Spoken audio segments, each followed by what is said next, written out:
Press the bell icon on the YouTube app to never miss a video from News Laundry.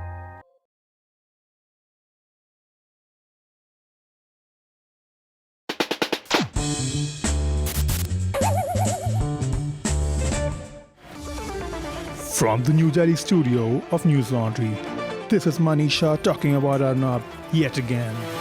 Yet again.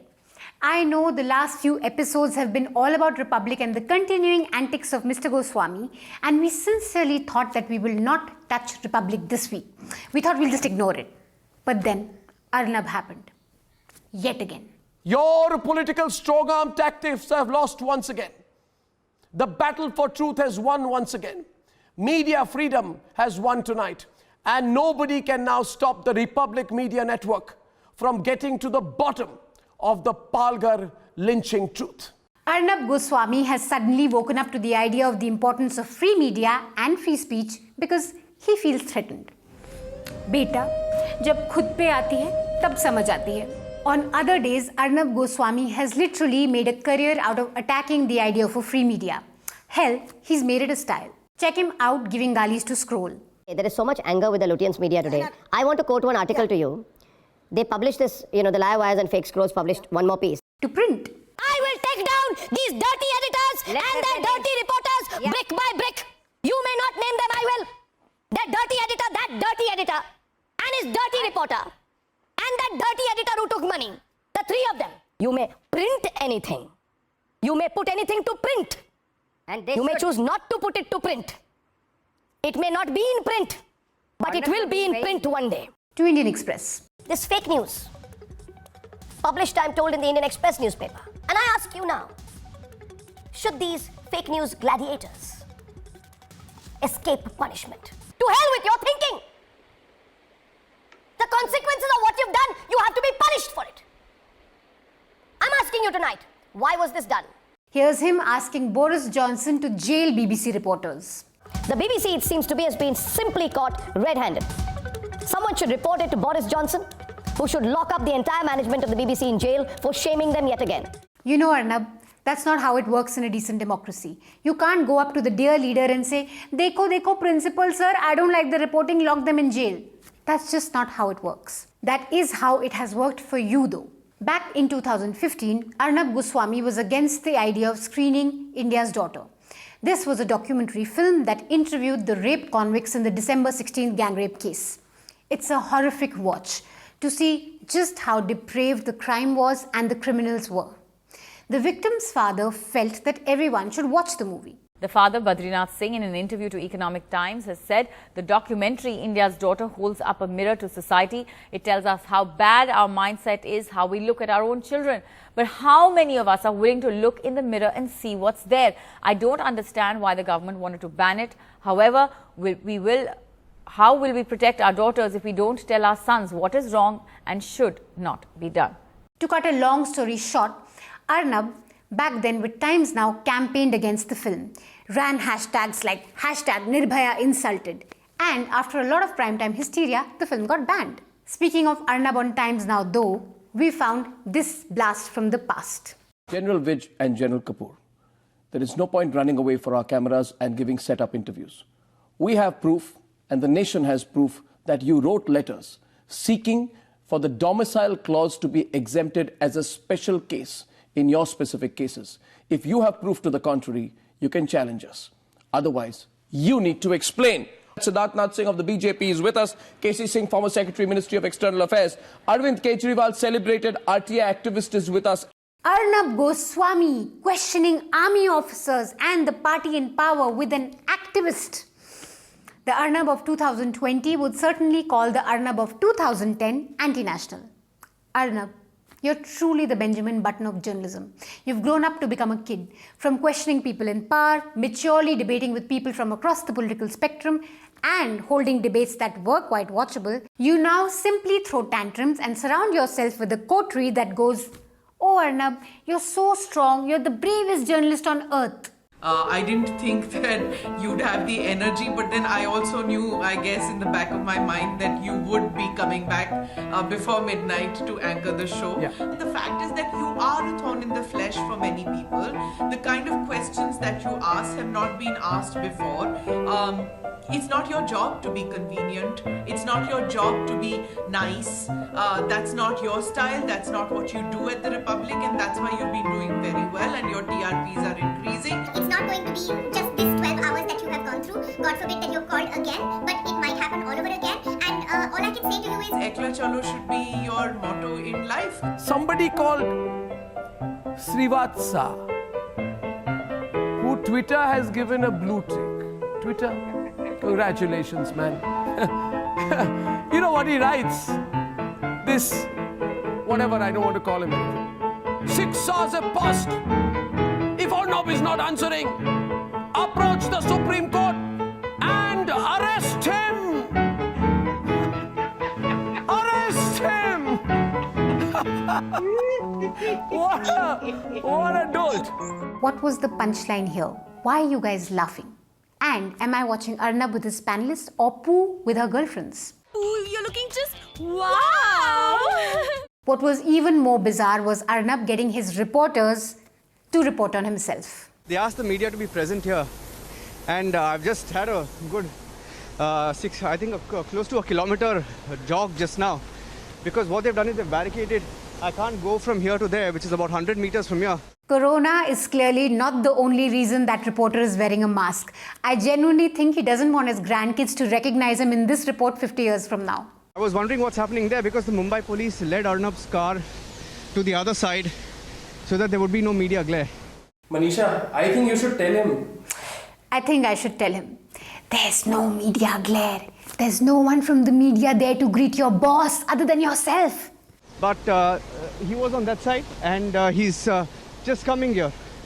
He's just... okay, I can see him. He's walking to just follow me. I don't know why they're making him walk. Did he actually say that? I don't know why they're making him walk.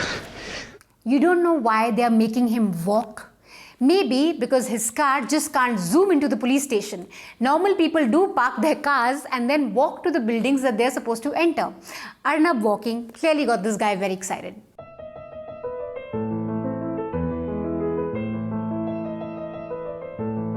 Okay, I can see him. He's walking.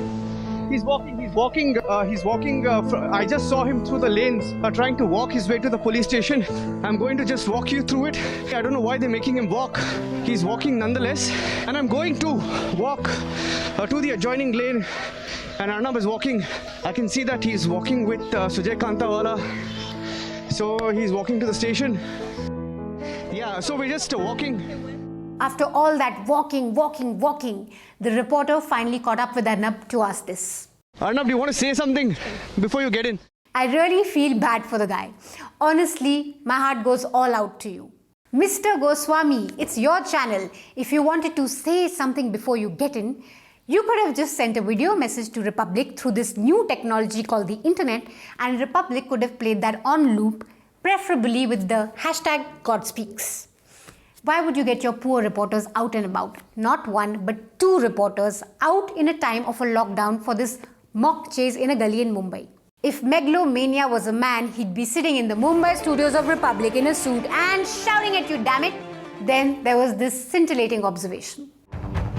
We were informed that DCP Abhinash at the NM Joshi Marg police station said it's a matter of investigation whether they belong to Youth Congress or about their confession to the role in the attack. This was a clear U-turn and an attempt to change the facts. Dear Republic TV voiceover, the Mumbai police is the police. It's not your studios where they can play judge, jury, executioner and even sometimes the victim and the accused. See what we did there? Republic and its antics aside, there are some important questions that this whole Arnab versus Sonia Gandhi issue has raised. First, this is not about Sonia Gandhi. It should not be about calling her Antonia Maino. It should not be about questioning her or her party or her silence or making fun of her. Making fun of Congress, questioning the Congress, and even obsessing over Sonia should firmly come under right to free speech. And to be fair, Arnab has been making some good use of it for quite some time now. Somehow, Sonia Gandhi seemed desperate to make sure that that Shashi Tharoor does not have to answer questions on Sunanda's murder. The land of Italy, where Sonia Gandhi was born, where Sonia Gandhi was brought up, Sonia Gandhi's native land of Italy, has witnessed over 13,000 coronavirus deaths. She does not talk about Italy. If Priyanka and Sonia and Rahul approve of Vadra, then does it mean that they officially therefore support corruption, come what may, as long as someone in the family gets a share? I think the time has come to talk straight. Sonia Gandhi's incredible insecurity, Rahul Gandhi's complete political incompetence, Priyanka Vadra's notorious and erratic temperament, volatile nature, and her corrupt husband Robert Vadra's sly political ambition has pushed deserving and aspiring Congress leaders to the edge or out. I should also point out that it is our freedom of speech to make fun of Arnab and be obsessed with Arnab's obsession of Sonia. But at some point, free speech tips over to hate speech, to spreading outright lies, to inciting communal passions. Arnab has lied about the Palghar case. He gave it a communal twist when there's no proof of this being a communal conspiracy. The Palghar lynching happened because of rumors of kidnappers on the prowl. Arnab insinuated that Sonia had gotten the sadhus killed at the behest of some Italian handlers, which is basically a dog whistle for Christian missionaries killing Hindu sadhus. Hashtag Arnab communal twist. हम भारत के संविधान पर विश्वास करते हैं, पर बताइए उस पुलिस पर कैसे विश्वास कर लें जिस पुलिस ने हमारे अपने भाइयों को, मेरे अपने साधुओं को हत्यारों के हाथ में सुपुर्द कर दिया। 70 साल के साधु को लाठी डंडों से मार दिया। ये कोई सामान्य घटना नहीं है। देश लॉकआउट चल रहा है। 200 लोग कैसे आ गए? जवाब दे वहां का विधायक जो सीपीआई का है, महाराष्ट्र की शिवसेना जवाब दे, नहीं तो जवाब देश का साधु पूछेगा। स्वामी दीपांकर है आज देवबंद से हमारे साथ लाइव है। स्वामी दीपांकर जी, मेरी आवाज आ रही है आपको? और कल आपने हाथ जोड़कर आपने मुझसे कहा था कि अर्नब, मैं हाथ जोड़कर आपसे विनती करता हूं कि जब तक न्याय नहीं मिलेगा आप लड़ते रहिए, और मैंने कहा था मैं कृतज्ञ हूं, आपने मुझ पर भरोसा किया। So, this is not a free speech issue. It's an issue of spreading misinformation and lies. Arnab is not the same as this journalist in Chhattisgarh who was threatened with an FIR because he reported on a family that was not getting ration from the Congress government, mind you. Arnab is not the same as this journalist in Andaman who was kept in police custody overnight after he questioned the Union Territory on Twitter. Arnab is not the same as this journalist in Tamil Nadu who was arrested for pointing out government corruption in food distribution efforts during a pandemic. Arnab is not the same as many journalists across India's history who were persecuted by all governments for doing their jobs, which is reporting on facts. Cut to the current case. Is the Maharashtra police harassing Arnab by interrogating him for 12 hours? Hell yes. And we should call it out because the law should not become a tool of harassment by political parties. And this current battle is political. It's about a journalist backed by the center going after opposition parties in the state. Early this week, 2 sadhus were killed in a temple in Uttar Pradesh. Like in the Palghar case, there's no religious angle to this crime. But unlike the Palghar case, you won't see Arnab screaming on the top of his voice asking Yogi Adityanath to break his silence. We all know why. So, by all means, support Arnab Goswami. Tweet using hashtag I stand with Arnab Goswami. But don't do it in the name of journalism. Arnab has not done that for quite some time now. That's all the nuisance we have for you this week. We'll be back next week, and I promise we will not touch Republic or Arnab Goswami in the next few episodes. I hope so. Stay mad, guys. That's the only way. Thank you so much, guys, for watching that episode. If you liked that episode, please subscribe to News Laundry's YouTube channel and subscribe to newslaundry.com. Log on to newslaundry.com and subscribe to us. The minimum subscription is about 300 rupees a month. It's not very expensive, and it's literally what keeps us going. We don't have powerful brands. We don't have powerful politicians backing up. We just depend on you, the news consumer, to support us. So please subscribe to newslaundry.com and subscribe to News Laundry's YouTube channel. And of course, like this video.